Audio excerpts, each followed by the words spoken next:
Welcome, everybody, to that Lone Wolf Show right here on www.witchcrafttv.online. And we're still rocking out that WitchCon presenter series, and we're getting closer to WitchCon every day.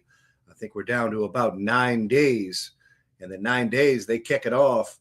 But we're still going to introduce some of the presenters right here on the Lone Wolf Show, and we have one backstage right after this short intro. So keep it right here.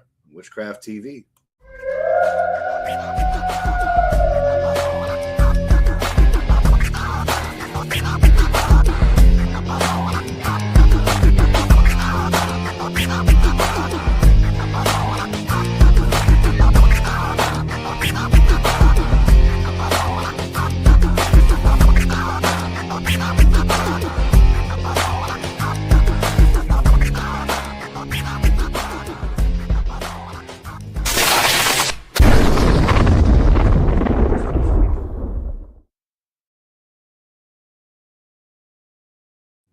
Andrieh Vitimus. How are you doing tonight? Doing great. Heard a rumor that you're going to be presenting at WitchCon. How true is that? It is absolutely true. I'll be presenting at WitchCon this year, virtually speaking. So I'm very happy to be invited. It's been a while since I've been doing the convention circuit, so I'm truly grateful to everyone at the WitchCon staff. So is this the first time you've done a presentation at WitchCon, or have you been there for a while? Or no, it's the first time. It's the first time that I've done a presentation at WitchCon. So I'm really looking forward to it. So very cool. So how did you first hear about WitchCon? How was your invitation? How did that work out for you? So I've known about Brian and Christian for a while.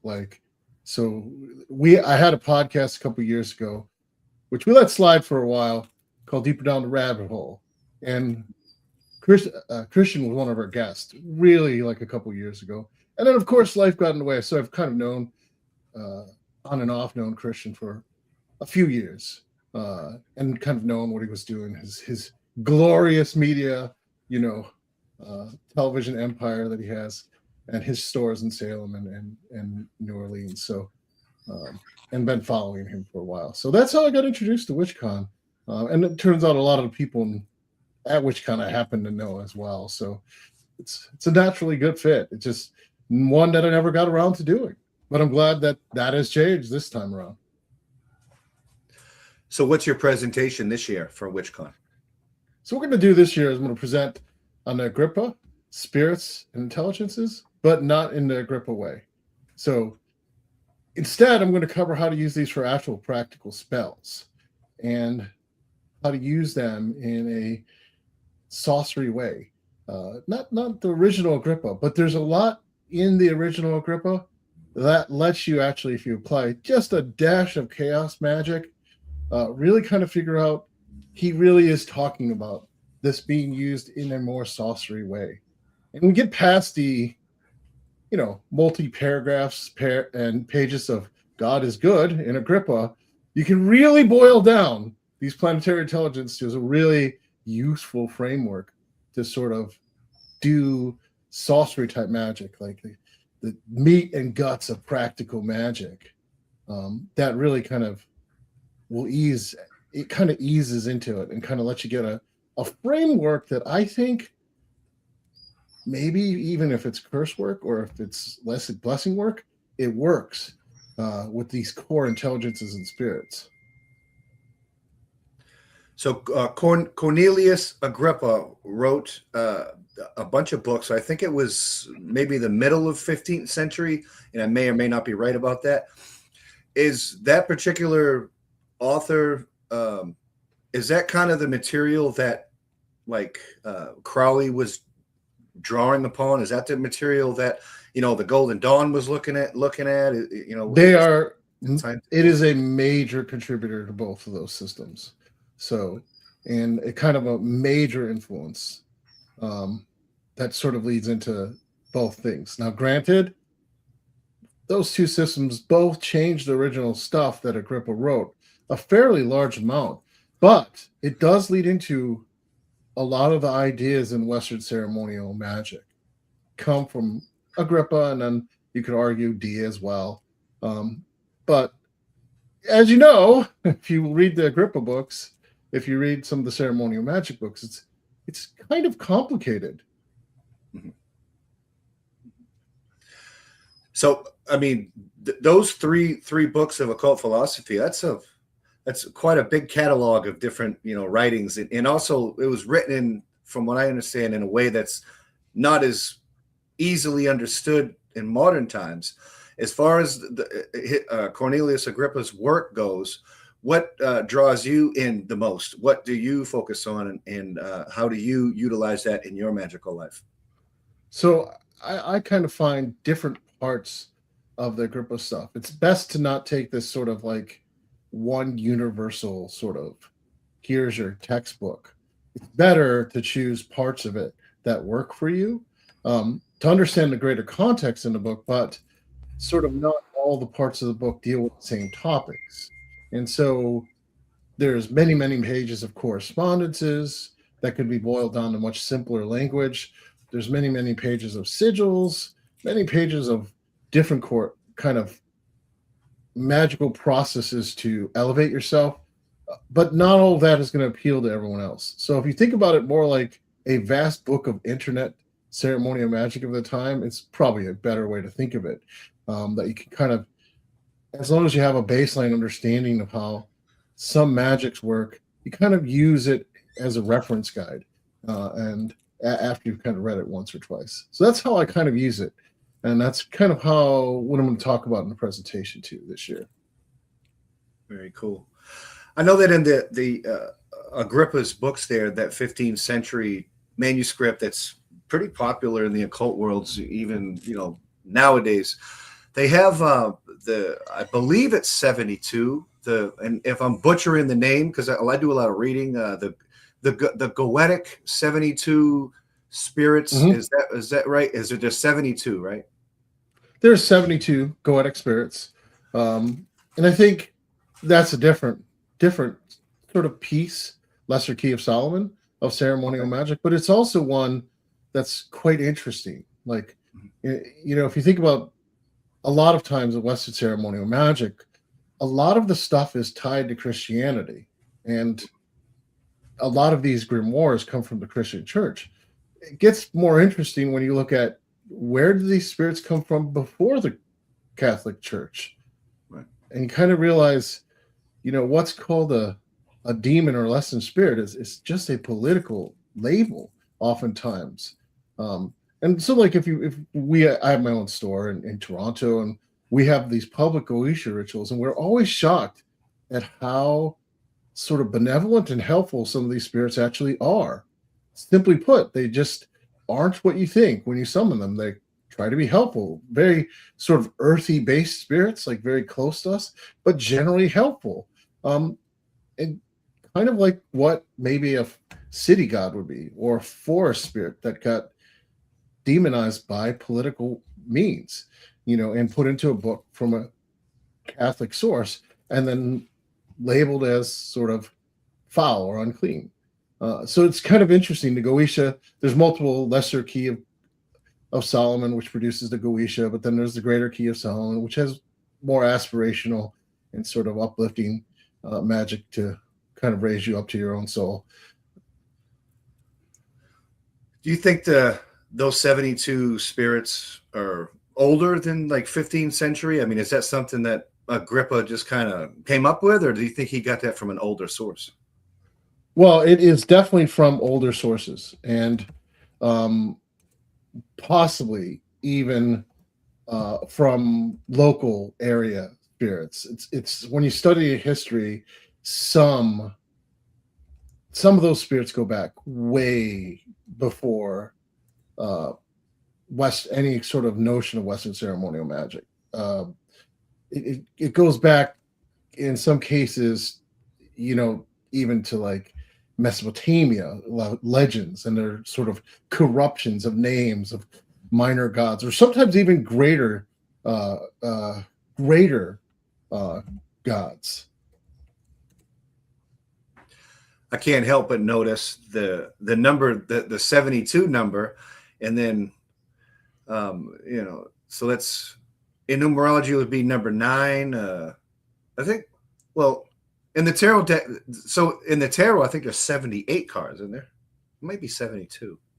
There's 78. Might be 78. So that's not the same thing. But I know that, well, okay, this is what I'm thinking about. And I know that in the Enochian system, I think there's like 72 Enochian angelic beings or something like that. So there's a lot of similarities, it seems. There is. And a lot of that, like later, we see them kind of try to fit this together with the calendar to make the 72 work and sort of make correspondences. But it's not clear that that was originally there in some of the work that was originally talked about. Like, again, we don't know for sure where some of these spirits come from. We just know, here we have this book of grimoire spirits that everyone seems to use now. And we kind of don't know the politics. But like I said, if you study history, some of these are tied and placed into like times of the year. And sometimes that fits what the spirit's nature is, and sometimes it doesn't.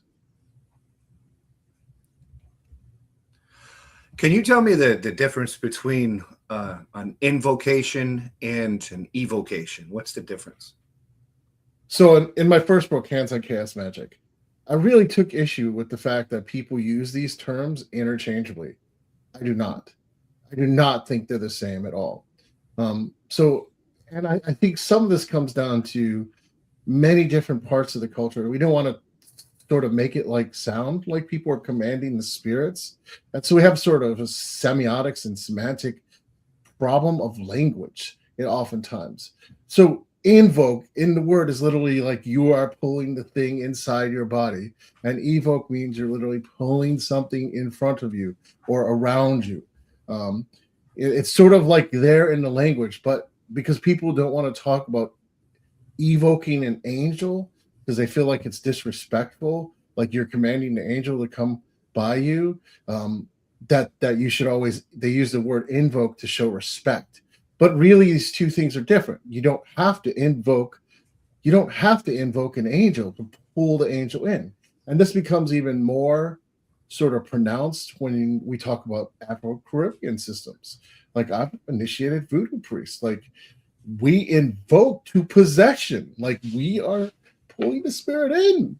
We want the spirit to come in, take over, so we can kind of get benefits. Or strong spirit mediumship's the same thing. They're not the same as having a spirit around you. And I think, although I can understand why people would want to have more respect, because evoke sounds like you're commanding the spirit to be around you. Semantically and ritually, it makes a huge difference how and what you're planning. If you're planning to do something where the spirit enters your bodies, you have to have certain safeties, certain ways to make sure that you are okay, you're psychologically okay after the ritual. And then with evoke, it's a little bit like the trick of mind is a little safer because it's around you and it's not directly challenging inside your head. You don't have to lose yourself or not give up part of yourself, but you don't have to give up control of the I narrative to evoke. It's around you. So you're still there. But invoke, you're progressively letting control shift to something that is alien to what your everyday conscious is. And that's a little bit, the distinction's important, and it makes a big difference for what people are comfortable with or not comfortable.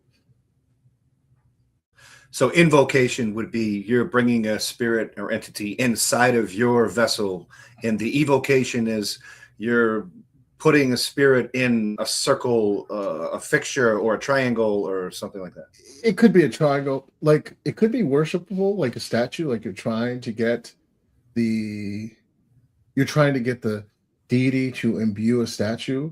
It could be a picture. It could be many different things. In classic ceremonial magic, you mentioned the triangle. You kind of pull it into the triangle and kind of sort of use techniques of self-hypnosis and ritual candle stuff to sort of see the entity in the triangle. But yeah, you can see there's two differences right there. Like, here's one outside of you, it's in front of you, or it's in a statue, versus inside of you.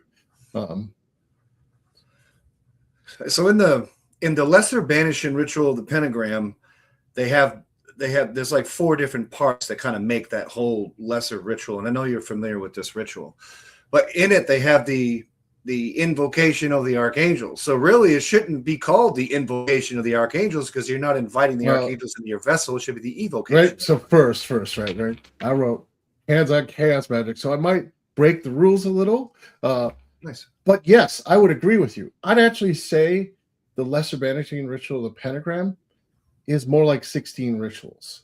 Like there's sort of the calls to the tree of life in the beginning of this to open yourself up. There's ritual 1. Then you have each name of God, which if you practice that alone, different aspects of God while you're going around the edge, if you practice that alone, could actually make meaningful differences in people's lives. And then you're right. There's multiple evocations of the angels around you. Now, granted, the way it's conceived of, this is all happening sort of within your auric sphere. So you're putting them on the edge of your auric sphere and trying to clean your aura with those angels and the other techniques, and then set up a sort of barrier around you. So outside of the semantics, you're right. But again, I'm coming from a Afro-Caribbean background with ceremonial magic, and you're not invoking the angel per se. They are around you to help you out, to clean you up, to make you better. Not necessarily letting them take over your consciousness fully. More like change your consciousness, but not take over. You'd mentioned that you published books. How many books have you published? And you just showed one to the audience and stuff. I'd love to see that. Can you see that again? There we go. Okay, so this is published by Llewellyn. Sweet, cool. And I just got signed to write a Dummy's Guide to Chaos Magic, which will be out early next year. And then I have about 30 or 40 articles published. So I tend to like writing articles. They're a little easier. And I tend to like not writing fluff. So it's a good thing. So what's the I mean, it's probably too much to talk about, in 30 minutes, but in the gist of it, what's the book about chaos magic? What's the slant really about? What was the research about? For hands-on chaos magic or the next one? That's the thing. I'd love to talk about both of them if we can put it, so, I think hands-on chaos magic is sort of the book I wrote that if you didn't know anything, how could you go and make any magic work in a practical way when you absolutely need to do it? Because when I wrote the book, I needed to started writing the book, I was writing my notes of how to get it to work, when your back's against the wall. So the exercises are hyper-focused on, energy work and different techniques to get any system of magic to really work, or to get your system of magic, your own system of magic more fleshed out and get it to work. The Dummy's Guide is going to be a Dummy's Guide. There's sort of like that's more definitely for beginners, and it's going to cover like a lot of stuff like the history of chaos magic and more about how to sequence rituals together. So like we talked about the lesser banishing ritual of the pentagram. If we stop talking about that as one ritual, I think most people will find it's a lot easier to do, right? Like if we talk about it as 16 different rituals, you got to learn each step separately. And each step has benefits. And so that's not like one big thing to remember. It's 16 little things that you got down. I think people kind of tend towards looking at ceremonial magic. They just do it. And they don't realize, like, if you look at it slightly different, like use the meta programming, the meta idea of chaos magic, the nothing is true, everything permitted. These different components can be broken down and used separately. And not only can they be used separately, you can understand once you do that to meaningfully get each part going and see real results. And I think what the Dummy's Guide is going to do is take that and sort of that idea and sort of take rituals and break them down for people so they can, not all rituals, so you can invent your own, but so you have sort of Lego blocks. You can start building your own stuff and sort of getting results from your own stuff. Like one little Lego block at a time, and how to chain them together, those Lego blocks. just so we can archive the interview. If you're interested in chaos magic, I'm pretty certain you can find that on Llewellyn.com. I'm pretty sure that our guest's books is on Amazon. Is there any other places that viewers could find your book? And sometimes you can find it in Barnes and Noble. Like I said, the Chaos Magic for Dummies guide is going to be December of this year when it gets released, or early January. Is that from the same publisher that, I mean, they have books for dummies, like a whole bunch, like you can find. Yes, it is. That's the series. It is the same publisher. Yes. I am excited for you. And that's really cool that the occult community has broken into that genre, because that's they have a really, it's kind of funny. They have Dummies Guide for Tarot. They have Dummies Guide for Witchcraft. They have Dummies Guide for Wicca. They have a lot of Dummies Guides, but this is like, I think it's pretty amazing that I was able to convince them to take on a Chaos Magic for Dummy book. I think people don't realize Chaos Magic's been around for 40 plus years. Who do you think coined the term chaos magic, or chaos magician? Peter Carroll. It was him and a few people out of the UK. And that really, honestly, has a way different meaning than I think we think of it in America and the West. Over here in Europe, they're not so unfriendly towards chaos as a word. And even the word chaos has roots back to the Greek pantheon. Like, we're talking like chaos is the original form, substance of everything. We could call it the Tao or the void, depending on which tradition we're in. So they had a much more nuanced view of chaos. I think over here in North America, we have a view of chaos as just bad, and I don't think it's the same. It's quite the same culture in the UK when they came up with the word. They weren't deliberately trying to troll everyone when they came up with the word. Although I think in retrospect, after the fact, they thought it was pretty funny to troll people with the word chaos. But So, are you the type of occultist that puts the K on the end of magic, or not? I do put the K on the edge of magic usually. Except when my editors say no. I think that's kind of important too. Although, because stage magic isn't the same as magic. And sort of even a Google search reveal there's lots of magic without the K. It gets confusing to people. I think a lot of people. I think nowadays, though, like back when I started writing, when I started in the occult, I think people would have been like, magic? You mean stage magic? But witchcraft and magic's becoming much more popular now. I think in the general zeitgeist of our whole cultures has shifted in multipolar directions, and really, at least one of those poles is a high degree of curiosity about witchcraft and magic. So maybe the K is not necessary anymore. People kind of get it faster. When it comes to your type of spirituality, people in the occult, Wicca, paganism, Druid, there's a whole bunch of different names, and people wear different hats.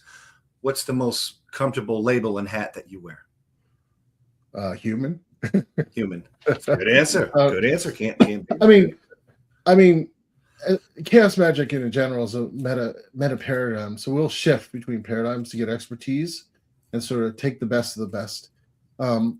I generally am comfortable with people calling me a witch or a magician, and my general praxis often looks very shamanic. And so any of those labels kind of fit on different days. And I think the labels, we could fight about it, but I think people know I do stuff, I get results, and human's probably the best label. Who's your inspiration in the occult community, living or dead? Inspiration, role models, always looked up to them, and that could I guess change throughout someone's path and things. I think it has changed a few times. I mean, certainly Spare and how he sort of used art for that. But I'm a big fan of Franz Bardon as well, and obviously Peter Carroll. But Franz Bardon, with Introduction to Hermeticism, I really kind of felt like there was being something different being said by those books than a lot of ceremonial books, and I really jived with them. Like, even to the point of the way in which you should summon spirits is sort of like you cast yourself, you cast your sort of astral mind out into the ether and pull the spirit back here to the world. It just made sense to me. So I really enjoy kind of how he would present that. So it's not just like, just do the exact thing here, get some gold, and things are called up. It's more like there's this process that you have to halfway journey, meet the spirit halfway, and then sort of bring the resonance back here for things to work. And I've always kind of found after I read that that's true. That's how it works for me. Now, granted, other people it may work different, but I've always found that's a great metaphor. And it also bridges a lot of different techniques. It bridges sort of astral shamanism with ceremonial magic in a way that is kind of undercredited.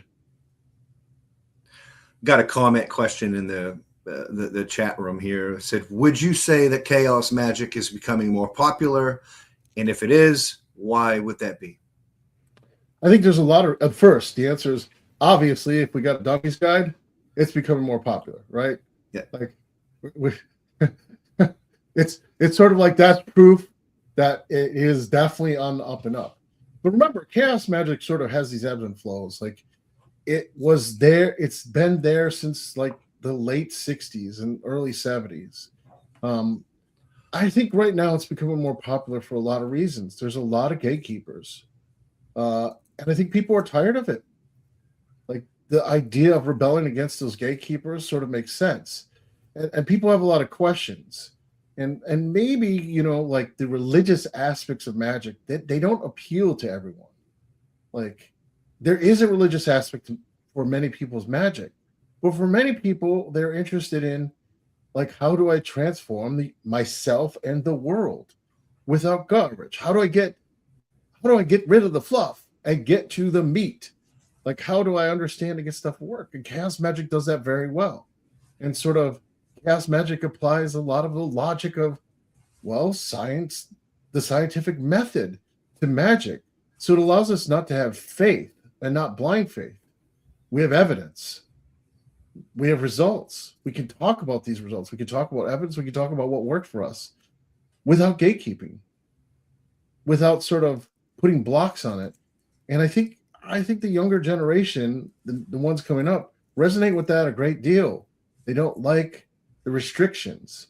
They don't like the gatekeeping. They don't like sort of being told instead of worked with, like commanded instead of talked to as a person. And I think that's a big reason why chaos magic is sort of coming back. People are realizing, you know, how long are we going to like have everyone sort of talking down to each new generation? I think the new generations don't like that at all. The chaos magic sort of being punk rock and postmodern to start with fits right in with where we're at culturally and sort of where witchcraft's at right now too. Like, it's sort of like people can find anything right now. Like, there's nothing that's really secret except the experience. And chaos magic basically kind of said that a few years ago. So that's why I think it's becoming popular again. I really like how you said that. There's nothing secret anymore except what you experience. Is that what you said? I think I like that. I truly believe that. You go to ChatGPT. ChatGPT will find most fully, they've ingested most of the books. Like, that isn't positive. Like, as an author, I'm not too thrilled with that, but it's the truth. Right. It's pretty much what has happened. And you can get some reasonable things. But what ChatGPT produces is not the experience of what it creates. Again, that's the only secret. And that's sort of what chaos magic was saying for a lot of years. Like, you know what? There's may not be an ultimate truth. Like, the truth is pretty much the results you get. That's the validity of what you're working with. And you know what? Have a sort of skeptical view of authority in general.